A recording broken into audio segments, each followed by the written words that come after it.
नमस्कार, बहुत बहुत स्वागत आपका। मैं हूं आपके साथ मनुरा सक्सेना। आज जो खबर मैं आपके लिए लेकर आई हूं वो भारी मन से मुझे देनी पड़ रही है। यूं कहें कि मुझे एक तरफ नाराजगी भी है, गुस्सा भी है, तो वहीं दूसरी तरफ दुख भी है। आखिरकार क्या कसूर था उस चेतना का जो खेलते खेलते बोरवेल में गिर गई और उसकी अब मौत की खबर आ रही है। 10 दिन तक लंबा चला ऑपरेशन अपने अंजाम तक नहीं पहुंच पाया। कोटपुतली में, बोरवेल में सांसें थम गई चेतना की। चेतना ऑपरेशन जिसका हर एक अपडेट न्यूज़ 18 राजस्थान ने आप तक पहुंचाया, लेकिन जिसका अंदेशा था, उम्मीदें चूंकि हर दिन टूट रही थी जैसे जैसे वक्त बीत रहा था, और अंदेशा सही साबित हुआ जब चेतना को 10वें दिन ऑपरेशन के बाद बाहर निकाला गया, डॉक्टर तक पहुंचाया गया। वहां तक पहुंचने से पहले डॉक्टर का कहना था कि उसकी मौत हो चुकी थी। अब सवाल यहां पर प्रशासन पर उठ रहे हैं कि आखिरकार पहले बड़े फैसले लेने से क्यों कतराता रहा प्रशासन। क्योंकि आपने देखा कि जब 23 दिसंबर को ये बच्ची चेतना 3 साल की मासूम बच्ची बोरवेल में गिरी थी, तो 24 दिसंबर को ये दावा रात को किया गया प्रशासन की तरफ से कि हम रात भर में बस निकालने वाले हैं बच्ची को। 3 दिन तक देशी जुगाड़ इस्तेमाल किया गया और उसके बाद ये फैसला लिया गया कि पायलिंग मशीन बुलाई जाएगी।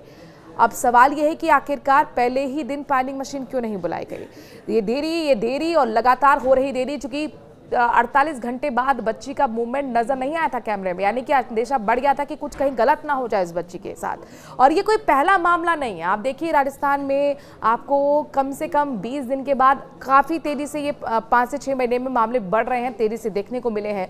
अब दिसंबर के महीने के अंदर ही आपको याद होगा दौसा में भी आर्यन को बचाने की मुहिम छिड़ी, रेस्क्यू ऑपरेशन हुआ, लेकिन ये रेस्क्यू ऑपरेशन भी अंजाम तक नहीं पहुंच पाया। आर्यन की सांसें बोरवेल में ही थम गई थी। 170 फीट गहराई में चेतना बच्ची गिरी हुई थी और इसे भी अब जिंदा नहीं बचाया जा सका है।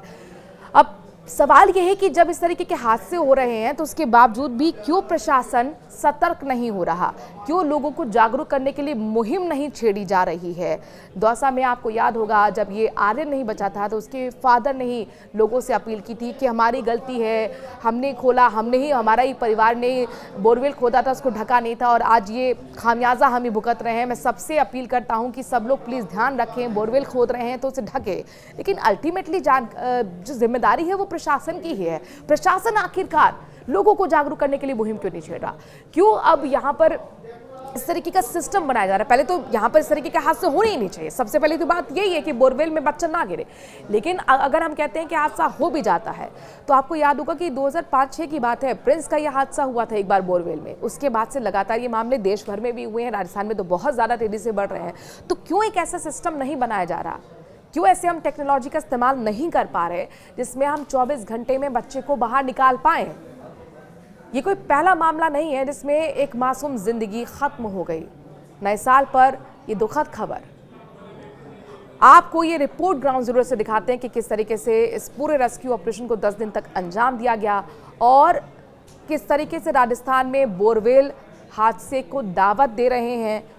रिपोर्ट देखिए। सूबे के सबसे बड़े रेस्क्यू ऑपरेशन का नतीजा 0। डेली नए प्लान, सब रहे नाकाम। प्लान बी ने भी तोड़ा दम। 23 दिसंबर को बोरवेल में गिरी थी चेतना। 10वें दिन सूबे का सबसे बड़ा रेस्क्यू ऑपरेशन पूरा हो गया, लेकिन 3 साल की मासूम को सही सलामत निकालने की कोशिश नाकाम रही। ये जो बोरवेल था जहाँ बच्ची फंसी हुई थी, उसी जगह से वो बोरवेल टिल्ट था थोड़ा। इसकी वजह से जैसे बच्ची सीधा ही कहीं जाते जाते एकदम बोरवेल टिल्ट हुआ और वहीं वो फंस गई। उसके साथ में जो मिट्टी आई, इसमें और कोई भी नहीं, सिर्फ मिट्टी के कंकड़, गीली मिट्टी के साथ, और उसके जो कपड़े थे वही फंसे हुए थे। अंगुली से धीरे धीरे हमने मिट्टी को चारों तरफ से हटाते गए और धीरे धीरे हमने अपनी गोद में अपनी बहन को, अपनी बिटिया को लेके आए। 3 साल की हंसती खेलती चेतना डेड बॉडी की शक्ल में बोरवेल से बाहर आई। एनडीआरएफ के जवान महावीर जाट सफेद कपड़े में लपेटकर चेतना को बाहर लेकर आए। इसके तुरंत बाद चेतना को एम्बुलेंस से कोटपुतली के बीडीएम अस्पताल ले जाया गया, जहां डॉक्टर्स ने चेतना को मृत घोषित कर दिया। चेतना को निकालने की 5 से ज्यादा कोशिशें नाकाम साबित हुई। 23 दिसंबर की दोपहर 2 बजे 3 साल की मासूम चेतना अपनी बड़ी बहन के साथ खेलने के लिए निकली थी। पास में ही उसके पिता बोरवेल से पाइप निकलवा रहे थे। चाय पीना कितना महंगा पड़ सकता है ये उन्होंने कभी सोचा भी नहीं था। जैसे ही वो चाय पीने के लिए अपने घर पहुंचे, पीछे से चेतना बोरवेल में गिर गई।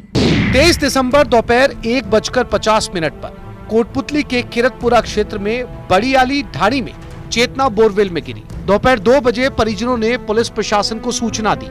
शाम 5:15 बजे एसडीआरएफ ने मौके पर पहुंचकर रेस्क्यू ऑपरेशन शुरू किया।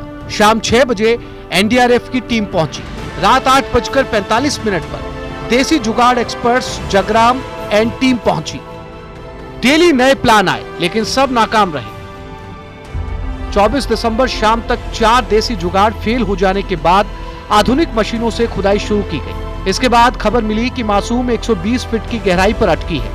इसी बीच 24 दिसंबर की सुबह के बाद से बच्ची की कोई हरकत नजर नहीं आई। लेकिन कहते हैं ना, उम्मीद पर दुनिया कायम है। सभी चेतना के लिए चमत्कार की आस लिए सैकड़ों लोग रेस्क्यू ऑपरेशन के आसपास रत जगह करते रहे।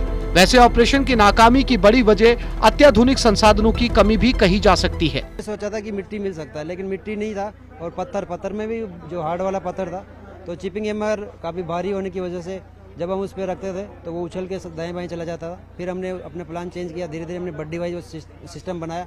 एक बड्डी सपोर्ट करता था, दूसरा बड्डी उसको तोड़ता था पत्थर को।